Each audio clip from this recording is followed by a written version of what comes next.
came down with my friend Dorian and some other of my friends that came down to see Frank. Yeah. And then all of that apartment was like already, everybody was sleeping there. There was no more room. So most likely you'll be flat. When I won my pro guard, John Meadows made me drink 2 liters of water backstage. I forgot his passport, this and that. I was like, stressing out, but no, everything is fine. He's here. I had a few high day yesterday, another carb up day today. He stands victorious on stage, arms raised, muscles gleaming under bright lights.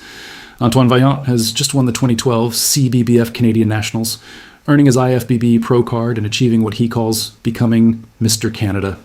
The crowd roars, sponsors line up, the world is his. But 3 weeks earlier, his longtime girlfriend shattered his heart. And less than a year later, the same champion will be homeless, fighting strangers in the streets, choosing drugs over everything he loves. The question that haunts every frame of his story isn't how he fell so far. It's simpler and more terrifying. Can you ever truly replace that first rush? The one that made you feel invincible before it destroyed you? Are you enjoying this documentary about Antoine Vaillant? Then help the channel with your subscription. Look, 94.8% of people who watch these videos still aren't subscribed to the channel. If you're part of that group, take the opportunity and subscribe now. It's free. And you'll keep receiving incredible documentaries of legendary bodybuilders who shaped the sport.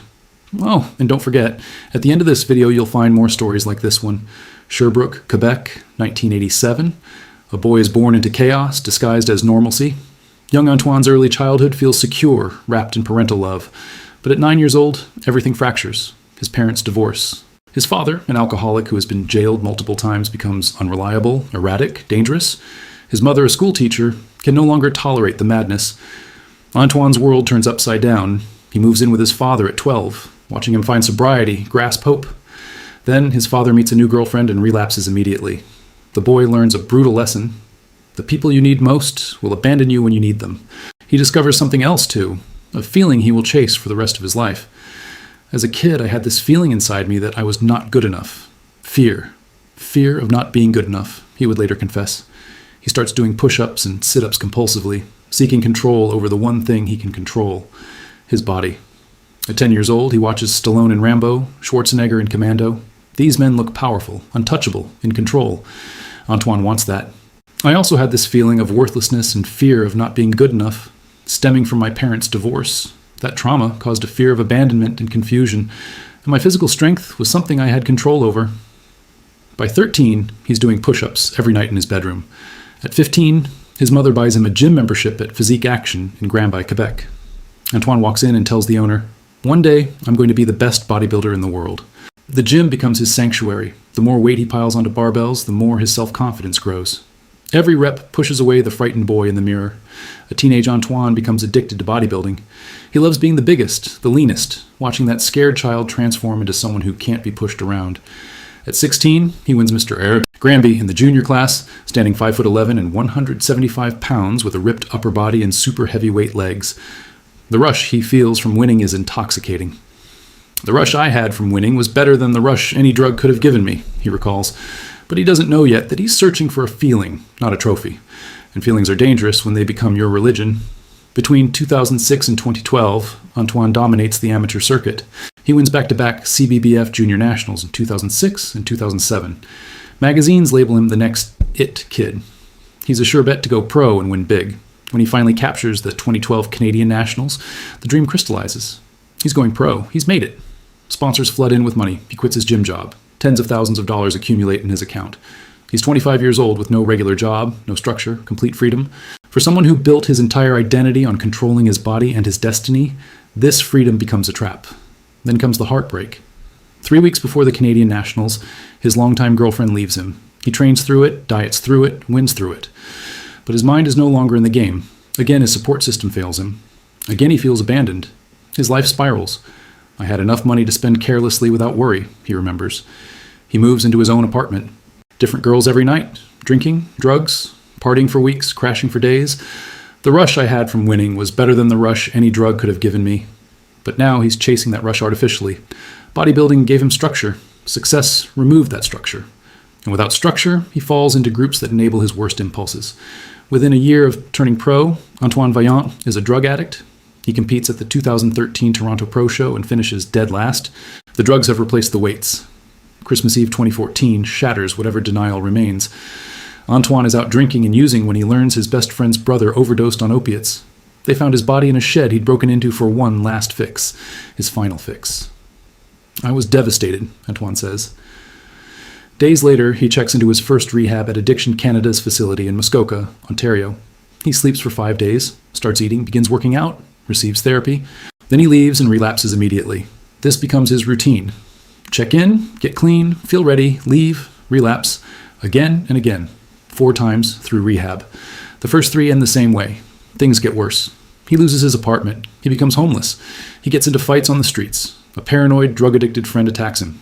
He continues using. Between December 2016 and February 2017, living on social assistance in Quebec, he enters rehab one more time. This time, something different happens. He rediscovers why he started lifting in the first place. Not for trophies or money, but for control over chaos. Bodybuilding gives him purpose again. He realizes his anxiety and worthlessness stemmed from hearing his parents fight as a child, from feeling powerless. I discovered that there were other ways to control my condition other than stimulants and party drugs, he reflects. He learns mindfulness, releases intrusive thoughts instead of giving them power. He refocuses on his purpose, winning Mr. Olympia. The comeback is methodical. In 2018, he returns to compete at the Toronto Pro. He takes time off. In 2020, he places 7th at the New York Pro, then wins the California Pro and qualifies for the 2020 Mr. Olympia, the holy grail of bodybuilding. Standing backstage before that Olympia, he thinks about the summer of 2003 when his passion for fitness ignited, remembering a kid with 1 dumbbell in his bedroom. Part of me wishes I could protect and guide that kid better, but then again, I'd be different today, and I like who I've become. I've learned a lot through the victories, but most importantly, the failures. He finishes 14th at the 2020 Olympia. It's not a podium finish, but it's a miracle. Then COVID-19 hits. Recovery meetings stop, competitions disappear, the void returns. Without bodybuilding to fill it, the obsession kicks in again. At some points, my friends were worried. You can hide it for a little bit, but you hide it by avoiding people. In May 2021, he posts a video announcing he's going back to rehab. Not bicep rehab, drug rehab. Today, Antoine Vaillant continues fighting. He trains, competes, coaches others, creates content. He understands addiction doesn't disappear, it waits. In many ways, drug addiction never really goes away, he acknowledges. For Antoine Vaillant, he has to always stay vigilant to not fall back into the hole he once found himself in. He's learned that discipline required to stop using drugs for an addict is 10 out of 10 or 12 out of 10, while contest prep is maybe difficulty number 4. He's learned that addiction forces selective memory, making you think only about good times, convincing you that you can get away with it again. He's learned that bodybuilding transforms lives not through trophies, but through purpose. At times, his addiction felt like a curse. Now he sees it differently. Without my addiction bringing me down and humbling me, I never would have learned my new outlook on life. I believe I'm a better person now because I went through that rough patch. Are you enjoying this documentary about Antoine Vaillant? Then help the channel with your subscription. Look, 8% of people who watch these videos still aren't subscribed to the channel. If you're part of that group, take the opportunity and subscribe now. It's free, and you'll keep receiving incredible documentaries of legendary bodybuilders who shaped the sport. Oh, and don't forget, at the end of this video, you'll find more stories like this one. Can you ever truly replace that first rush? Antoine Vaillant spent years trying. He chased it through needles and pills, through parties and chaos, through victories and defeats. He learned the hardest way possible that the rush doesn't come from winning or using. It comes from waking up each day and choosing purpose over escape. The frightened 9-year-old boy who lost his family didn't need to become the biggest bodybuilder in the world. He needed to discover that being enough was never about size or trophies or chemical euphoria. It was about showing up for himself, for recovery, for the next rep, for today. The rush you can't replace isn't the one that destroys you. It's the one that rebuilds you, breath by breath, choice by choice, day by day. Antoine found it, not on stage, not in a vial, but in the simple, terrifying, beautiful act of staying alive and staying present. That rush, the rush of choosing life, is the only one that lasts.